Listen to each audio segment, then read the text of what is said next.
we go. Welcome, my friends, to another episode of Shoot First, Ask Questions Later. Today, we are going to be exploring a question of, do we need to be medakdek about Dikduk? How careful do we need to be about Hebrew grammar? How Shlomo Zalman Auerbach approached the question, and what it means for the broader genre of Shilos Utshuvos. So today we have the schus of Rav Daniel Mann joining us. He's a graduate of and musmach of Yeshiva University and a musmach with Yad and Yanim from Eretz Chemda. At Eretz Chemda, he serves as a dayan, a rabbinical judge, and a senior respondent on the Ask the Rabbi Internet Responsa program, the editor of Chendas Yamim and Living the Halachic Process. He also serves as a Ram at Yeshiva University's Israel Kollel, known as the Grus Kollel. He was a Rosh Kollel and a dayan in the U.S. and has taught in several yeshivas in Eretz Yisrael for post-high school overseas students. There's many other accolades that I think didn't make it into the bio, so it's just a huge schus to have an expert with us here today. And I have to say, definitely I don't consider myself a Talmid Chacham, but if there was ever an episode that I feel especially self-conscious about my amaratzis, my lack of Torah knowledge, and about my inadequacy to interview on, it's about the nature of Hebrew grammar. So I think I'm in for learning a lot right now. Rav Mann, it's a big pleasure to have you with us. And I know Thank you very much. I've already learned the lesson from you on Anava. Oh, that was just honesty. I really am self-conscious about this, but I appreciate that. Okay, so maybe I think you wanted to talk about the broad genre of Shilos Utshuvos and use this tshuva we're going to see from Shlomo Zalman Auerbach as a case study. So why don't you share with our listeners what our goal is for today? Okay. I actually have a few areas of interest that trying to overlap over here. First of all, I'm a big fan of we want to call it the genre of Sheilot Utshuvot, Responsa Literature.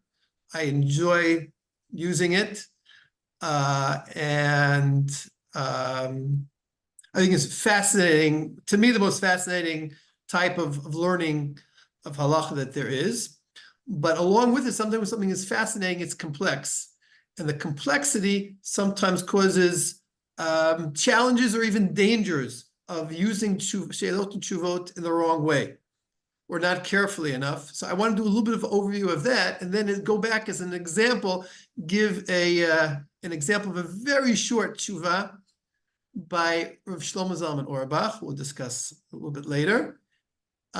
Very short and very personal because it's on a critical in a topic which I started writing sefer on with a friend of mine.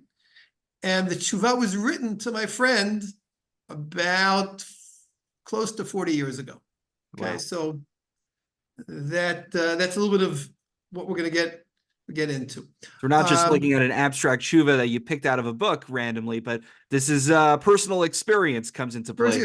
I first saw the tshuva and when my friend showed me the handwritten letter that he received. Wow. Since then, it's been published in Svarim, and we'll get into that a little bit later. Mm-hmm. Okay, so Sheilot Utshuvot, response, in other words, what causes the posek to write the Torah that he's writing, the Divrei Halacha, is a specific question which was raised by usually by a rabbi in the old days, not by Balabatim, didn't send to famous poskim, but somebody would ask their local rabbi. The local rabbi said, "Wow, this one is over my head," or "I have an opinion on it, but I want to check it out with my Rebbe, with the regional greatest authority that there is." And then you get the Sheilot Tshuva. This causes, this is as different from what we would call codes, the Shulchan Aruch, the Mishnah Berurah is a commentary on the Shulchan Aruch, the Rambam, where the writer picked what he wanted to talk about. This is what I'm talking about, and he's focusing on that. Sheilot Tshuva is, he's dealing with whatever came in, whatever the question was. And this causes a few things to be careful about. One is that one has to be careful to make sure that he understands that which the posik is talking about is what I am talking about 300 years later. I have a question. certain things change through historical eras to just the mitziut, the situation changes on the ground. For example, I have a question about pikuach nefesh, what you can do on Shabbat, what you can't do on Shabbat. A lot of the questions are depending on medical assumptions. Medical assumptions change dramatically. I mean, every decade nowadays they change. They can change. Certainly, something that had 600 years ago, yes, dangerous, not dangerous. What can you do? What you can't do may be very different now from what it was then. Sometimes they talk about different kelim, utensils that are used, and they're different nowadays. The way they work is different. Obviously, we have electricity now that we're aware of. But there are other things. You talk about Hilchot Shabbat, a tanur, a kiraim. You take a look. Oh, I'm not sure what that means. I'll take a look in my English Hebrew dictionary, and the definition will be close, but it looked different then, and it worked a little bit. The nuances could have been quite different then, in such ways that it can change the halacha. The halachot of cooking and Shabbos, for sure, it can change the halacha. Right. In So there's general, if I may, so there's this overall issue in halacha in general, not unique to Shabbos and Shuvos per se, which is correct. the mitzias, the facts on the ground shift. But it becomes even more acute when it comes to Shabbos and Shuvos, in which you have an individual with their own unique personalized circumstances. And who's to say, and if I believe we actually, an earlier episode of the podcast, I think it was episode 6, we had Rav Shimshon Nadel, and we looked at some Shuvos from Rav Moshe Feinstein in his Hakdama, and in later Shuvos, he basically was against those who would write Kitzer Piskei Dinim, who would write short little summaries of his chuvos, because he said, well, I wrote an answer for this person, his circumstance. You're going to be Madama Milsa La Milsa and extrapolate to something. Which Okay, that we're gonna right. That's what we get to next. Okay. There also in Eshel Tshuva, because it's a real case, sometimes several factors are interplaying at the same time. Because if I'm writing Shulchan Aruch, in this siman I talk about this situation, and that siman I talk about that situation. Here, the one case can include many things. And sometimes the interaction between the different factors will have an impact. If there are only one issue involved, for example, you can have a case where there are two reasons to be lenient. It may be lenient because of this, it may be lenient because of that. And both of them find way into this case. But in another case, there's only one reason to be lenient. So if somebody reads this tshuva and he says, oh, you're lenient, and he brings a shita of the Magen Avraham, a shita of the Noda B'Yehuda, says, ooh, he's lenient. Because he doesn't realize that the case is more complicated than it was in the standard, if you want to call it the cookie cutter case that was discussed in the poskim. So you have to make sure that you've read the whole thing and seen that all of the elements of the tshuva are included. Right. You can't just read the Sikum of Yechav Das and leave it at that. What's that? You can't just keep reading the Sikum of Yechav Das and then just leave it at that. Correct. Another factor is along the same lines about different factors being involved or different sfarot l'kula, but sometimes it can even be on one case. There could be a sfarot l'kula, but this happens maybe especially by cases that are very chamor. Let's say cases of agunot. And as a woman's husband disappeared, doesn't happen so much nowadays, but a woman's husband disappeared. He could have fallen into the river. A plank gave way, fell into the river, and his body will never be found, or be found after the time that is no longer identifiable. And you want to know, somebody saw it, didn't see, what did they saw? And it's very severe if you're machmir, and it's very severe if you're mekel. If you allow somebody to get remarried and their husband's alive, extremely severe. If you say you can't get married, it'll turn out being for life, that's also very severe. In those type of cases, sometimes a posek will say famous, strong reasons that get you to the point of it's probably okay. But because he doesn't want there to be any aspersions on this woman involved, he'll say, you know what, and maybe you can say this svara, and maybe you can say that svara. Perhaps you can even say the following idea. one on top of the other, top of the other. The truth is that the main reasons are the first and the second. And he may bring another 4 or 5, many of them being very difficult. But it adds another point, another half a point. Every vote counts.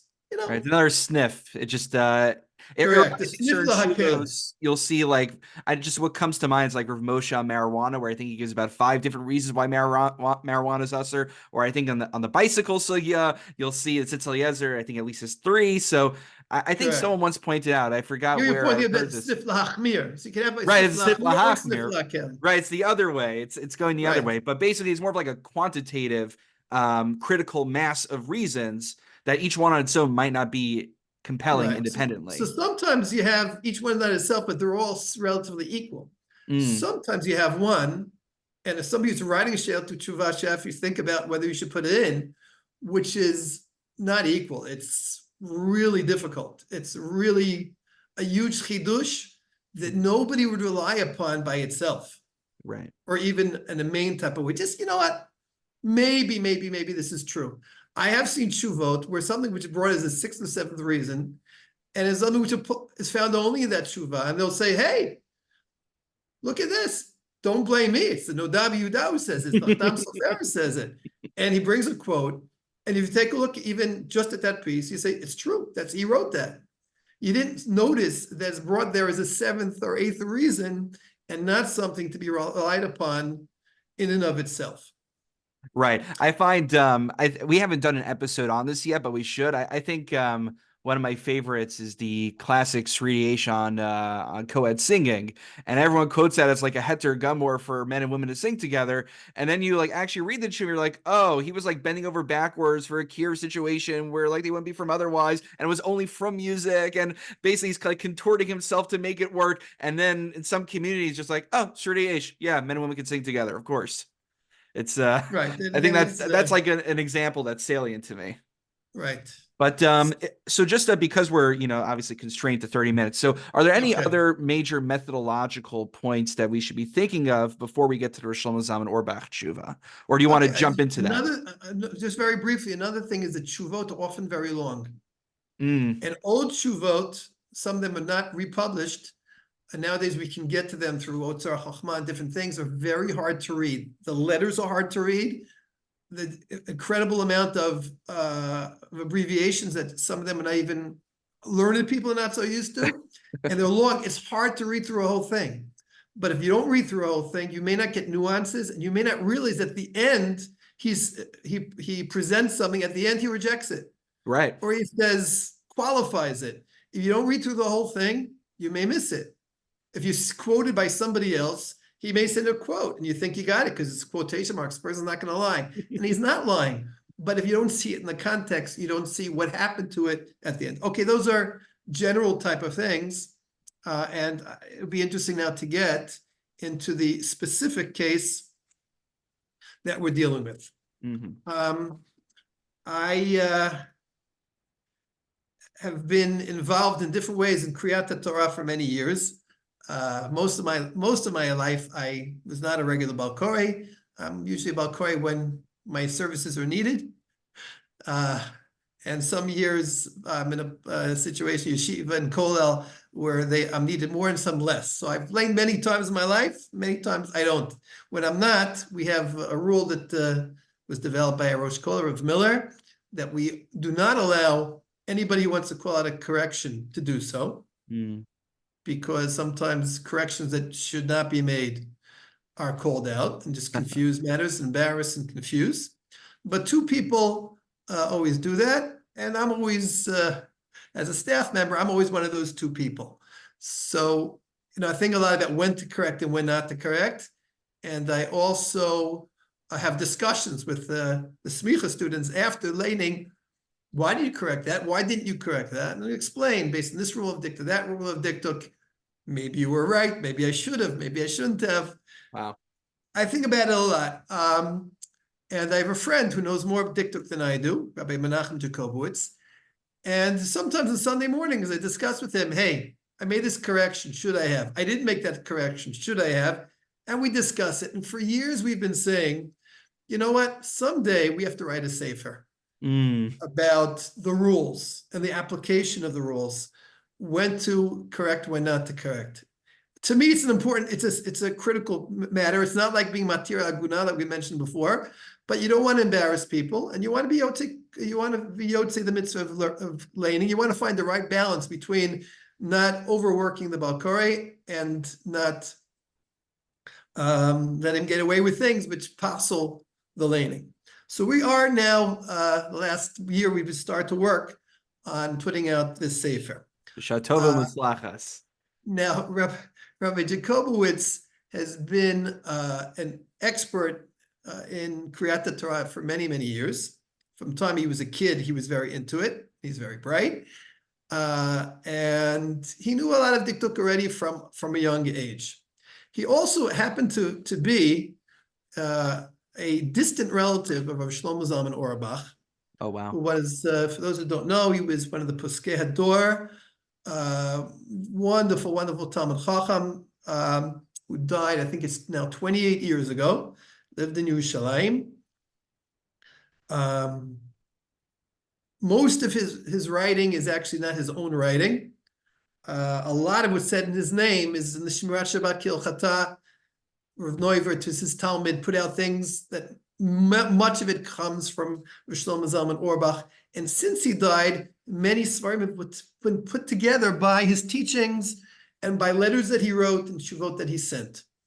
And my friend Rav Menachem Jacobowitz, who was a distant relative, but Rav Shlomo Zalman Auerbach treated him like a close relative, when he was in yeshiva in Israel, had a connection with him. And when he went back to America, he used to send him letters with questions. And there is a question that he sent, which is apropos to our discussion about laning. From the question itself, I guess I'll translate it as I go along. You can see that he knows a lot, that the question, the one who's asking the question, knows a lot of Dikduk. Okay, he can find the text of the question in the sefer called Lo Yibol, which was put out a couple of years after Shlomo Zalman's death. We get the questions and the answers word for word. And it goes like this. Here again, I'm translating. In words like v'amarta, and you shall say, o v'yashavta, and you shall sit. If they don't come at the end of a pasuk, or by an etnachta, or connected to a word afterwards, which the next word starts with a stressed syllable. Okay, that's some of the details where affects this thing. When the word means about the future, v'amarta, you shall say, it should be said, they need to be said milara, means you need to put the stress on the last syllable, v'amarta, and not v'amarta. Okay, v'amarta means you did say. V'amarta means and you shall, it's usually a command, and you shall say.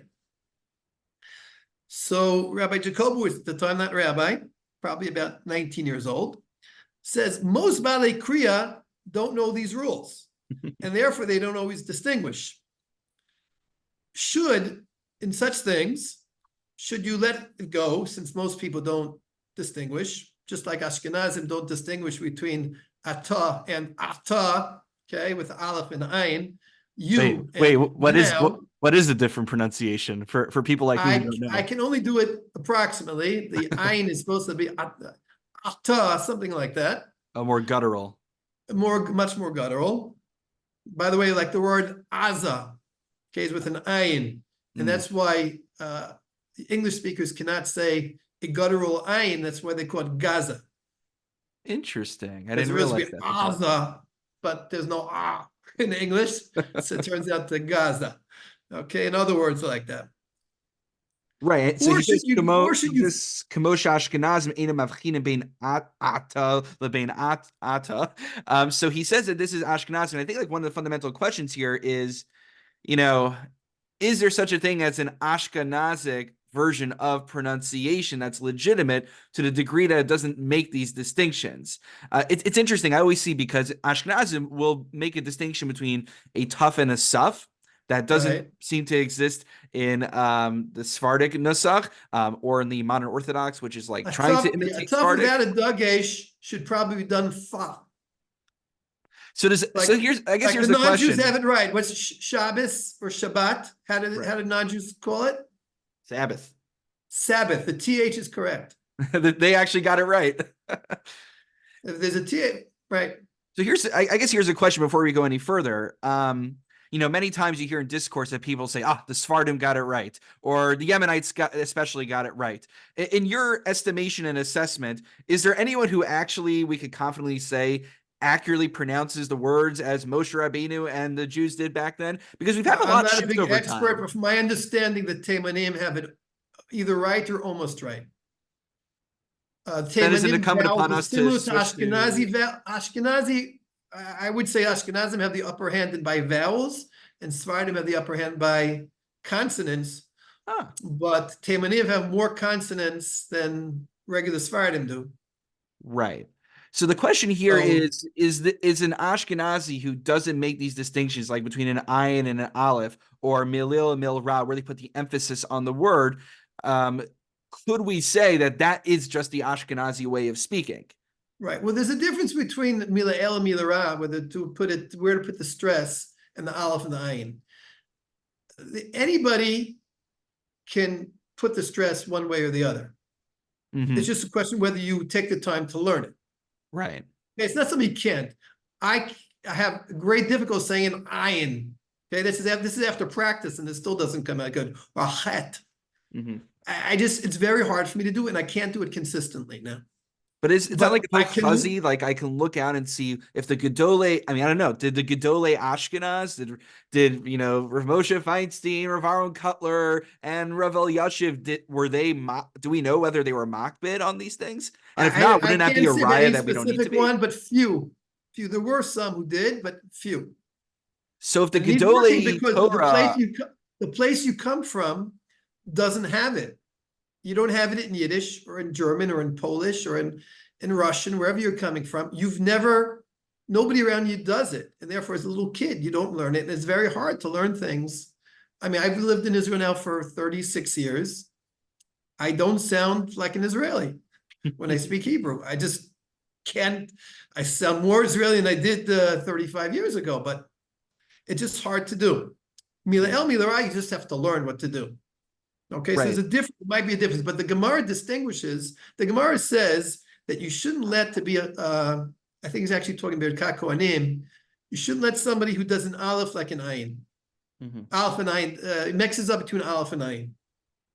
Right. For Ashkenaz, what do you mean? They're exactly the same thing. So it's clear, but the poskim say that if somebody is not capable of doing or in a place that they don't distinguish, then you can do it. Right. And I know Okay, I'm having a lot of fun learning all these details. I do realize our session is, believe it or not, time flies when we're having fun, drawing close to an end. So I just want to get so to let's get to the Halichos point over here. Shlomo. So the Halichos Okay, Shlomo so talks about the hafta okay, or so the first the hafta. answer. Rav Shlomo Zalman answers to my friend, to Rabbi Jacobowitz, in a very short answer. I He does will admit that he doesn't have his translate svarm in it. front of him when he's answering. He does say that. He says, right, I'm writing you short because 7 questions were asked, and he is the Gadol Ador, has to answer all sorts of questions to all sorts of people. And he writes like this: even in Kriyat Shema, the word v'ahaf v'avta, okay, the word is supposed to be after Shema Yisrael, v'avta es Hashem Elokecha. Lo kol kach v'chadameh, lo kol kach machmidin, many words in Kriya Shema that you should be saying with the stress in the last syllable, and many people don't. I will put in parenthetically, including very big Talmidei Chachamim. V'yotzim, and you fulfill the mitzvah. Af al bish is a pasuk rishon shel Kriya Shema, even though the first pasuk of Kriya Shema, it's a mitzvah d'oraita, it's still good enough. So the same people on Parshat Zachor, zecher and slowly and carefully, they get wrong. It's about 15, 20 words in Kriya Shema. They get wrong every day, including a pasuk which is definitely d'oraita, v'avtat Hashem Elokecha, you shall love. That's his whole answer. Wow. So based on that, the Sefer Halichos Shlomo, which is a wonderful Sefer, but it's based on picking up things possibly from Shlomo Zalman Auerbach.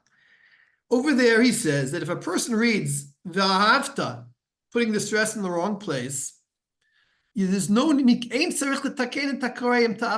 don't need to correct the Balkori. If he said V'ahavta instead of V'ahavta. Mm-hmm. Source says there Tshuvat Ktav Yado, a response written in his own handwriting of Shlomo Zalman, and the source is the letter that my friend Rabbi Jacobowitz gave to the editors here, and Wow. they say you don't need to correct. Wow. Now I was troubled by that because I thought that you can't learn from this case because there may be many reasons. The main reason that most of the years I've thought you can't learn from it is this question is being asked by a 19-year-old who is coming back from yeshiva, and he's got a reputation of being a young yeshiva, up and coming yeshiva bacher, and he's going to a community, a small community. I don't know who the Balkori was, but likely somebody who is not an expert. And he's going to come, if he gets the answer you have to correct, he's going to go to shul and start correcting Balkori, who may be doing this 40 years, doesn't know what he's talking about. And people are going to get furious, and there's going to be a fight. And the minhag is, probably in this place, not to be very careful. And he's going to go and buck the trend and start enforcing something as a 19-year-old. So Shlomo Zalman Auerbach basically says to him, don't do it. He doesn't give not only did he not open up Svarim, he doesn't give reasons. Why yes, why not? He just says, hey, don't you know that people often get things wrong? Even in Krias HaTorah, people get things wrong. So basically, be calm, okay? Don't do it. Does that mean that if you have a shul where they're good Balkori, expert Balkori, they strive for excellence in everything that they do, including, especially in Krias HaTorah, to get it exact, to say, oh, it's all the same, it doesn't make a difference? No, it does make a difference. And if you correct mistakes where it makes a difference, you should correct. Rabbi Jacobowitz went to Rav Neuvert, who he was also close with, who is the one of the top Talmidim of Shlomo Zalman Auerbach. He showed him the letter and Halichos Shlomo and the Sefer, which says, don't correct on such a thing.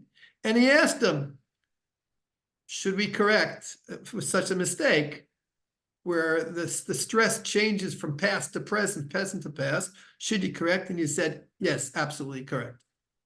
Oh, so that Again, basically is the seemingly proof. against Shlomo Zalman Auerbach, but it's not, because he understood the context.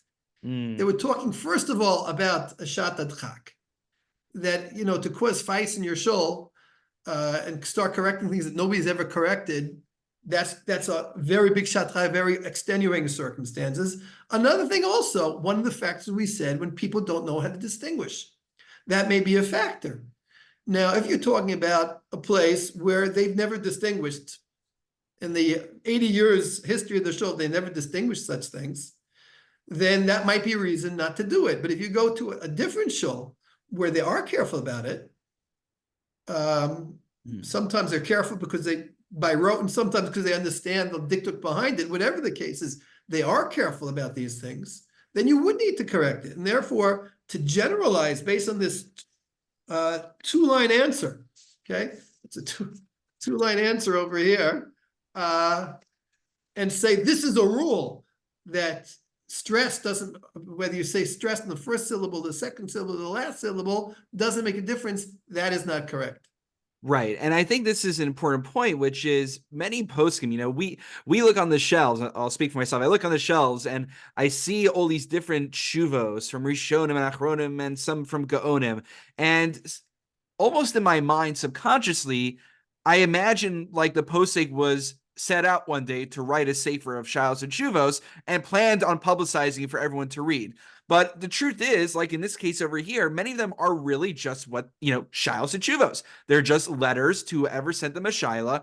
And maybe Shlomo Zalman Auerbach didn't even realize that this was going to be published publicly one day. Very it wasn't possibly. meant to be a he had public enough policy humility decision. to think that they're not going to collect every letter that I ever sent to any person that I know. No, listen, there's sometimes that extenuating circumstances are something that the posek keeps in mind, and he's willing to share it. For example, Moshe Fai says 2 tshuvas about a certain shochet who they wanted to passel because, I don't want to get into the details, it's towards the beginning, I think, of Yeridea Chelek Bet, maybe Chelek Af, I don't remember, about passing a shochet, and the first one, he says he's passel. The second one, he says, well, after you explained to me that if we passel him, it's going to cause tremendous machloket and ruin all that you tried to do as far as getting shechita,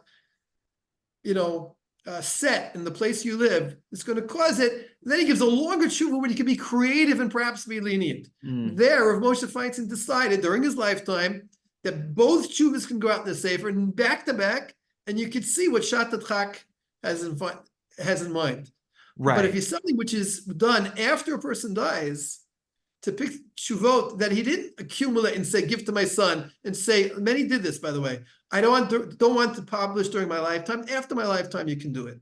Right. And so this is almost like a bit of a cautionary. But they put it together.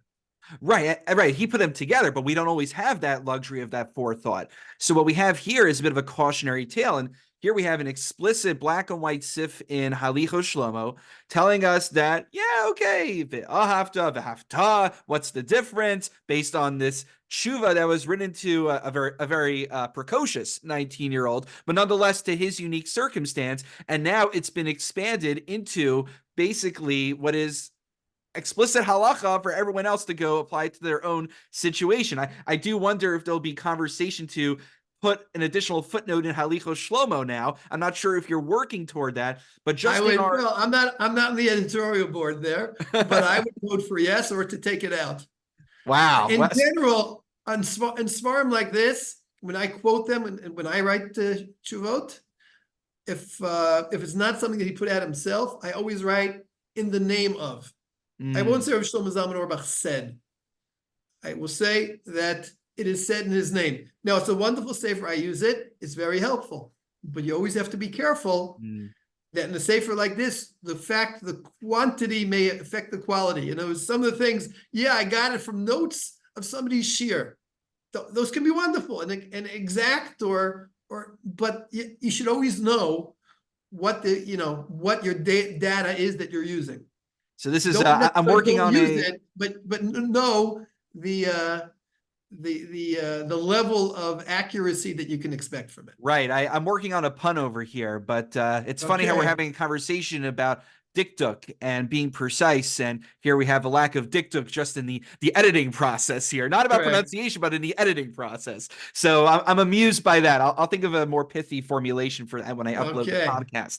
Just in our literally like minute and a half left that we have, I was wondering if you could just address so once we know that there's this objectively correct way of pronouncing words, just how do I reconcile that with the fact that many of the Gedolei Yisrael who had spent so much time learning every last little nuance and minutia of like chulin and zvachim and all these different areas of halacha didn't pay heed to this if it's truly something that we would say is ma'akev. And I know that's a lot for a minute and a half, but if you could address that point before we conclude.